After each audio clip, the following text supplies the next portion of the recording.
कक्षा 11th के बच्चों, हमारा जो चैप्टर 7 चल रहा था इसमें आप लोगों ने लास्ट टाइम जो मेरे से प्रॉब्लम पूछी है, सीमा ने पूछा है थ्योरम 3 और 4 समझ नहीं आई और एक ने पूछा है उदाहरण 11 व 13 समझ नहीं आया।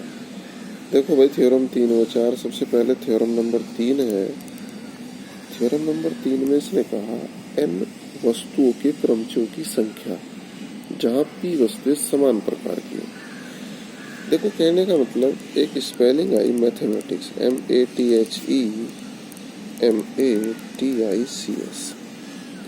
देखो भाई, अगर सारी डिफरेंट टाइप है, अलग अलग है सारी की सारी, तो भाई फिर तो क्या होगा फॉर्मूला सीधा सीधा कि भाई सारी मान लो कितनी है, 1 2 3 4 5 6 7 8 9 10 11, कि भाई ये 11 है और 11 में से 11 का ही आप प्रयोग कर रहे।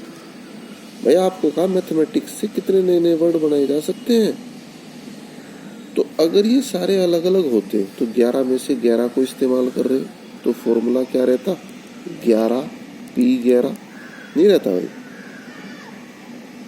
अगर आप 11P11 करोगे तो NPN कितना होता है, फैक्टोरियल n, तो ये आपका फैक्टोरियल 11 आ जाता। ठीक होगी बात यहाँ तक। ये जो थ्योरम पढ़ी तुमने सबसे पहले कि हमारे पास n वस्तु है, उनमें से r लेके क्रमचय बना रहे, पुनरावृत्ति नहीं होती है। पुनरावृत्ति ना होने का मतलब क्या, सारी डिफरेंट टाइप है, अलग अलग है, तभी तो पुनरावृत्ति नहीं होगी। तो फॉर्मूला था NPR, लेकिन यहाँ n की वैल्यू भी उतनी, r की भी उतनी, क्यों है सेम, क्योंकि मैथमेटिक्स से आप नए नए वर्ड बना रहे हो, यानी मैथमेटिक्स के टोटल जितने भी अक्षर है सारों का प्रयोग आप कर रहे हो। अब बात आई कि यहाँ सारे डिफरेंट नहीं है, कुछ सेम भी हैं।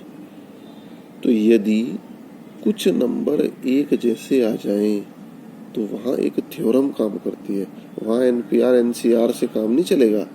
वहाँ पे काम करोगे, सबसे पहले देखो सेम टाइप के कैसे हैं।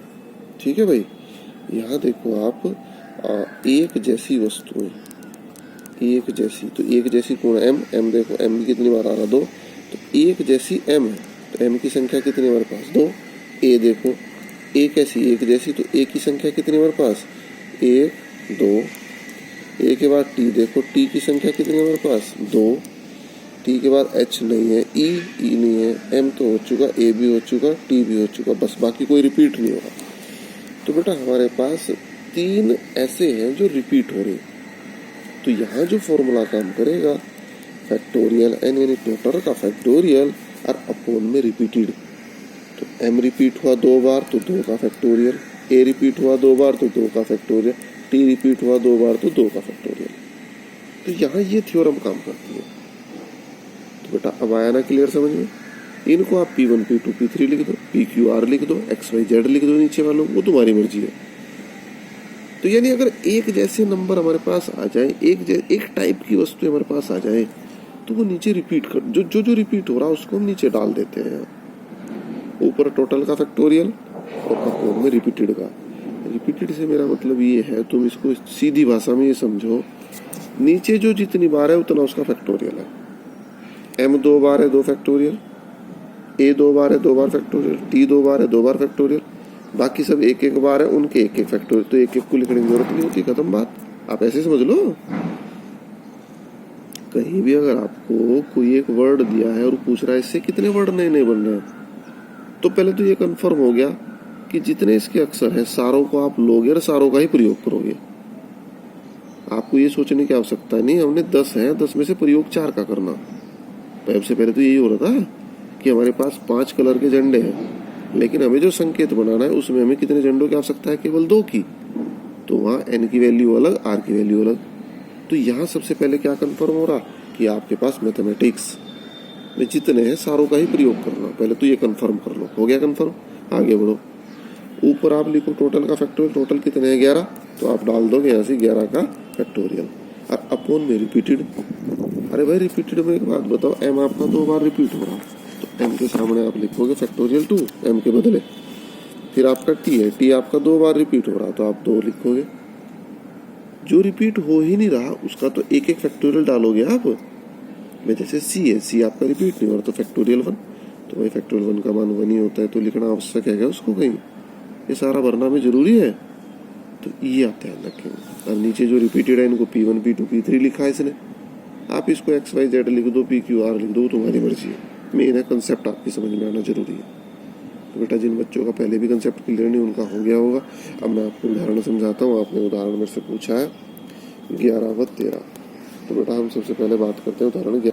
तो भाई उदाहरण 11 में इसने कहा 100 से 1000 के बीच, 100 से 1000 के बीच आगे बढ़ो स्थित कितनी संख्याएं हैं जिन्हें अंक किसकी संख्या की बात कर रहा है, 0, 1, 2, 3, 4, 5 से बनाया जा सकता है यदि अंकों की पुनरावृत्ति की अनुमति नहीं है। तो आप याद कर लें इस चीज को कि पुनरावृत्ति जो है वो नहीं हो रही है, पुनरावृत्ति हमारी नहीं हो रही है, यह लगेगा। ठीक है भाई। अब इसने कहा कि 100 से 1000 के बीच में कितनी संख्याएं हैं, तो 100 से 1000 के बीच की संख्याओं के बीच में से कंडीशन भी डाल दी, जिन्हें ये जो आपके दिए इनसे बनाया जा सकता है और उनको पुनरावृत्ति नहीं होती है।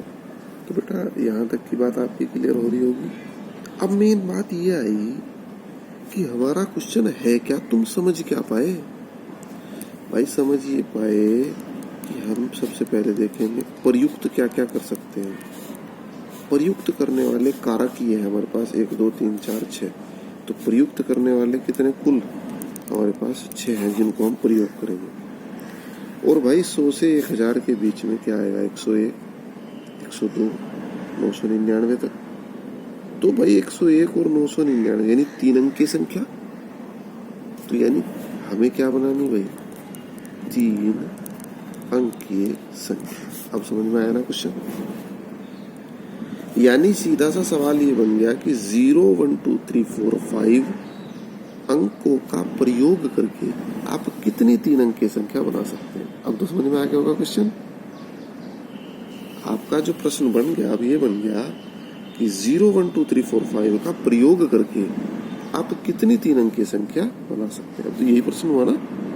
बाकी चाहे वहां कुछ बन रहा, 8 से भी बनेगा, कुछ 9 से बनेगा, लेकिन उसका तो हमें जिक्र ही नहीं करना भाई। हमें तो केवल किस किस के प्रयोग से बनानी, 0, 1, 2, 3, 4, 5।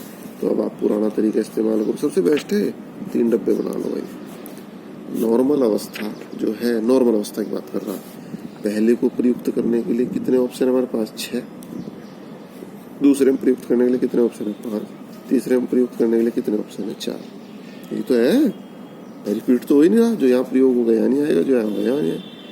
अब लेकिन यहाँ एक समस्या आ गई भाई। जब पहले में विकल्प आप भरोगे तो पहले में 6 विकल्प है, 6 में क्या है, आप यहाँ 1 भी डाल सकते हो, 2 भी, 3, 4, 5, 6 और 0 भी डालोगे। लेकिन जिनमें यहाँ 0 डल गया भाई वो तो बेकार हो गए हमारे। क्यों हो गए बेकार भाई? 0 अगर डल गया वो तो 3 अंक की संख्या रही नहीं, फिर तो वो 2 अंक की होगी। तो ये 6 हमारा गलत। इस पे कोई कंडीशन अप्लाई नहीं हो रही, इसके लिए कोई टेंशन नहीं। इस पे कोई कंडीशन नहीं अप्लाई रही, इसके लिए कोई टेंशन नहीं। अब आप नए सिरे से दिमाग लगाओ भाई। जब आप यहाँ विकल्प भरने के लिए चलोगे तो आपके पास 6 विकल्प ना हो के कितने हैं आपके पास, 5।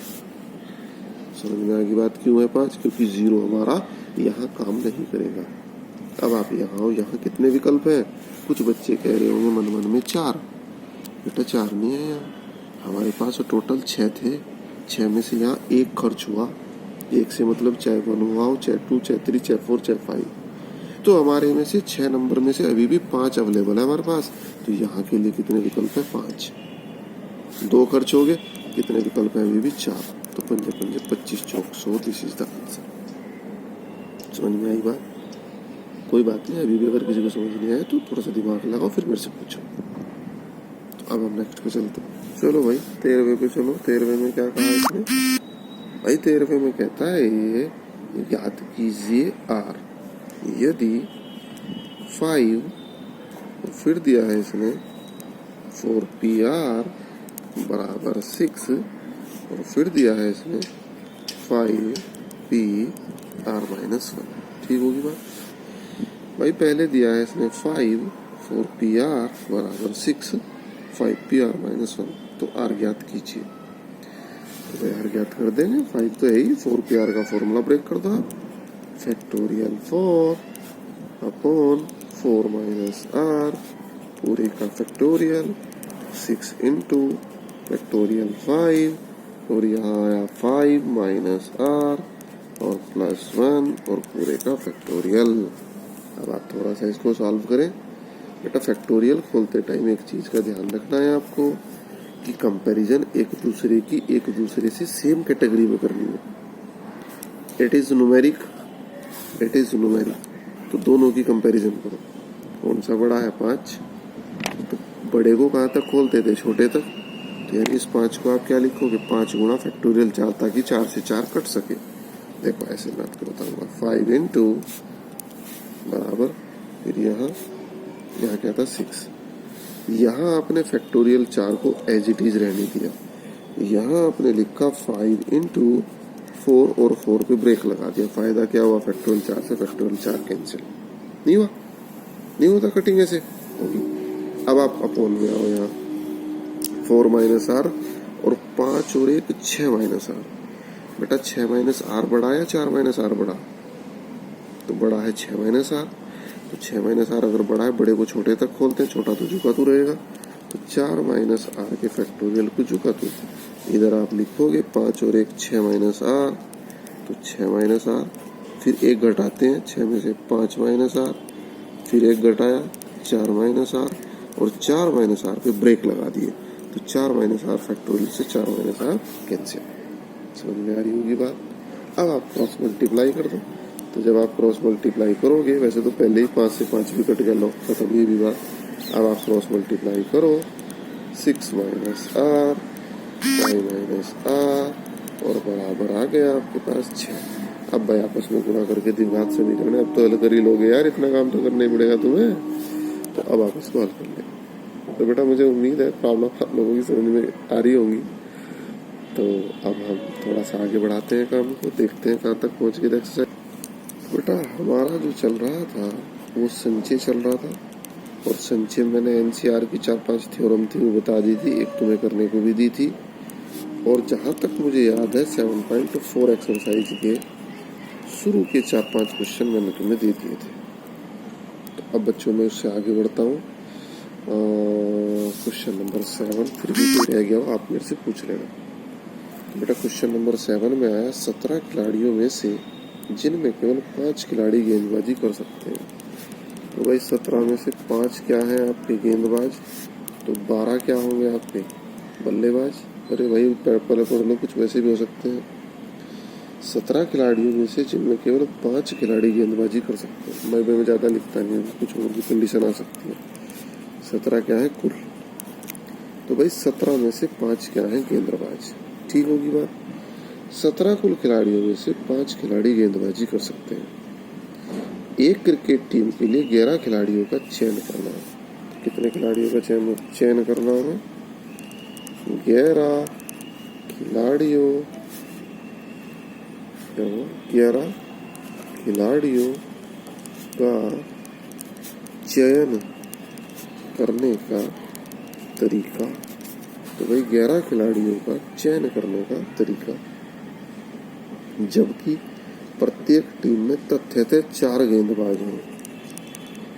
जबकि क्या हो गई, प्रत्येक टीम में तथ्य थे कितने गेंदबाज हो गए, 4 गेंदबाज हो। ओके, तो बच्चों एक बात बताओ, हमारे पास 4 गेंदबाज हैं, लेने ही लेने प्रत्येक टीम में। तो भाई 4 गेंदबाज कितनों में से सेलेक्ट होंगे, 5 में से। तो 5C4 यही तरीका बताया था आपको। 5 गेंदबाज में से 4 गेंदबाज चुनने का तरीका 5C4 इंटू खिलाड़ी कितने रह गए, हमारे पास गेंदबाजों का तो हो गया फाइनल। अब बाकी खिलाड़ी कितने रह गए भाई, 17 में से 5 गेंदबाज बाहर निकाल दिए। अब वैसे खिलाड़ी कितने रह गए, 12। अब तो 12 में से चयन होगा जितनों का भी होगा, और चयन करना कितनों का बाकी हमें। अरे 4 तो आ चुके टीम में, कितने रह गए हमारे पास, 7। तो 11 लोगों की तो टीम बना नहीं, तो 12C7। अब मुझे उम्मीद है क्लियर समझ में आई होगी बात आपको। तो बेटा एक मैं इसका लास्ट वाला क्वेश्चन बताता हूँ ताकि तुम लोग अच्छे से आप इसको कर सके। तो चलते हैं लास्ट वाले पर। देखो बेटा क्वेश्चन नंबर 9, 9 उपलब्ध पाठ्यक्रमों में से 9 हमारे पास क्या है भाई? उपलब्ध पाठ्यक्रम। 9 हमारे पास क्या है? उपलब्ध पाठ्यक्रम। ओके, 5 पाठ्यक्रमों का चयन। तो हमें क्या करना है भाई? 5 पाठ्यक्रमों का चयन करने का तरीका। कब? जब कंडीशन क्या दी? 2 पाठ्यक्रम अनिवार्य है। तो क्या है भाई? अनिवार्य। अब यार एक बात बताओ मुझे, 2 तो अनिवार्य हो गए, फिक्स हो गए बिल्कुल। तो भाई 5 पाठ्यक्रम में से 2 जब अनिवार्य हो गए तो हमारे पास 3 के लिए तो विकल्प बचा। यानी नीचे क्या आएगा आपके पास? 3 को ही तो चुन सकते हो। 2 तो फिक्स हो गए, हिंदी इंग्लिश फिक्स हो गया तुम्हारे पास। तो हिंदी इंग्लिश जब फिक्स हो गया, 3 को आप चुन सकते हो, 3 ही तो लिखोगे। अब टोटल पाठ्यक्रम कितने? 9। अब 9 में से 2 तो फिक्स है, तो विकल्प चयन करने के लिए कितने रहेंगे? केवल 7। तो यानी पाठ्यक्रम कितने रहेंगे? 7। 7 में से 3 को ही तो चुन सकते हैं अब आप। भाई टोटल पाठ्यक्रम 9 है, 2 तो फिक्स हो गए, खत्म, 7 रह गए। टोटल 5 आप ले सकते हो, तो 5 में से 2 तो फिक्स हो गए, 3 में तो आप चयन कर सकते हो इधर उधर। यानी 7 पाठ्यक्रम में से 3 को चयन करने का तरीका 7C3 this is the answer. तो ऐसे दिमाग लगाना है थोड़ा सा भाई। तो बेटा आज का थोड़ा सा होमवर्क नोट कर लें आप। बेटा जो नहीं होगा आप पूछेंगे बेझिझक बिल्कुल। तो आज सबसे पहला काम आप करोगे, उदाहरण 20, 21, 22, 23। सबसे पहले बेटा आप उदाहरण करोगे 20, 21, 22, 23। और भाई 22वां तो बहुत ही जरूरी करना है, ये पेपर में आता रहता है 22वां उदाहरण। नहीं होगा मेरे से आप पूछोगे। उसके बाद बेटा 24वां क्या आप उदाहरण करोगे? कौन सा करोगे आप उदाहरण? इसके बाद 24। आप चलते हैं विविध प्रश्नावली पे। तो 5 तो उदाहरण ही होंगे तुम्हारे पास। अब बेटा विविध प्रश्नावली पे चलते हैं। अब विविध प्रश्नावली में आप शुरू के 5 क्वेश्चन 1, 2, 3, 4, 5। ओके, आपको केवल प्रयास करना है बेटा, कोई दिमाग पे तनाव नहीं डालना। आपको केवल 100% मन से केवल प्रयास करके देखना है। होगी अच्छी बात, नहीं होगी तो मैं बताऊंगा, आप चिंता ना करो बिल्कुल भी। तो आप इस पे प्रयास करेंगे।